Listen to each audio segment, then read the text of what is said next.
বিনা তেলে পোড়া মশলা দিয়ে রান্না করা এই মুরগির মাংসটি কিন্তু আপনার খাবারের তালিকায় একটা আলাদাই জায়গা করে নেবে।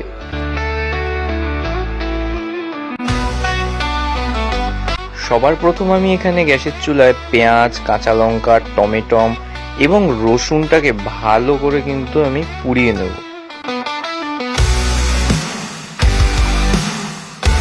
তারপর এখানে খানিকটা আদা নেবেন এবং দুটো তিনটে কাঁচা লঙ্কা আপনি শিলের মাধ্যমে কিন্তু এটাকে থেতো করে নেবেন। তারপরে আমি একটি শুকনো খোলায় এখানে আমি গোলমরিচ আর কিছু গরম মশলা একসাথে এটাকে ভালো করে সেঁকে নেব। তারপর এগুলোকে শিলের মাধ্যমে ভালো করে কিন্তু পিষে নিতে হবে। এখন আমি একটি কড়াইয়ের মধ্যে মাংসগুলোকে দিয়ে সেখানে খানিকটা পরিমাণে জল দিয়ে নুন দিয়ে দেবো এবং আদা কাঁচা লঙ্কার থেতোটা দিয়ে দেবো। আর তার সাথে এখানে আমি যে গোটা গরম মশলাটা গুঁড়ো করে রেখেছিলাম সেটা দিয়ে ঢাকা দিয়ে দেবো বেশ খানিকক্ষণের জন্য। এর পাশাপাশি কিন্তু আমাদের আগে যে পুড়িয়ে রাখা ছিল পেঁয়াজ, টমেটো, লঙ্কা এই সমস্ত জিনিসগুলোকে কিন্তু আমি শিলে একটুখানি ভালো করে ছুরি দিয়ে চপ করে এটাকে বেটে একটি আলাদা পাত্রে রাখবো।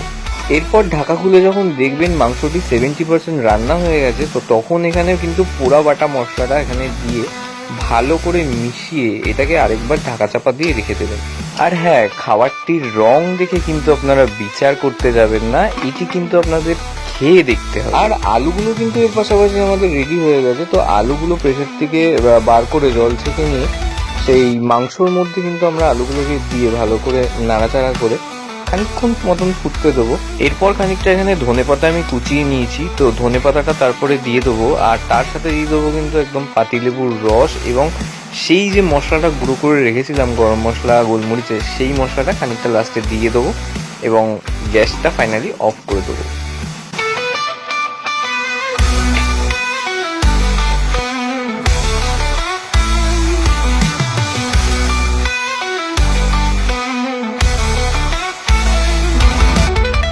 এটি কিন্তু একটি অসাধারণ হেলদি রেসিপি আর খেতেও কিন্তু এটা মারাত্মক দুর্দান্ত।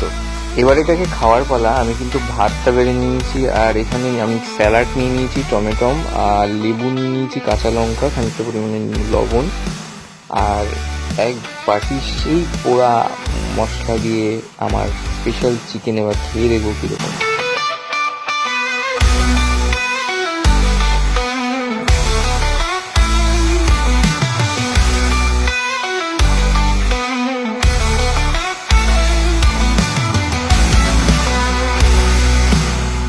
এরপর খানিকটা এখানে লেবুর রস চিপে নিয়ে মাংসের ঝোলটা দিয়ে একটু ভাতটা খেয়ে দেখব।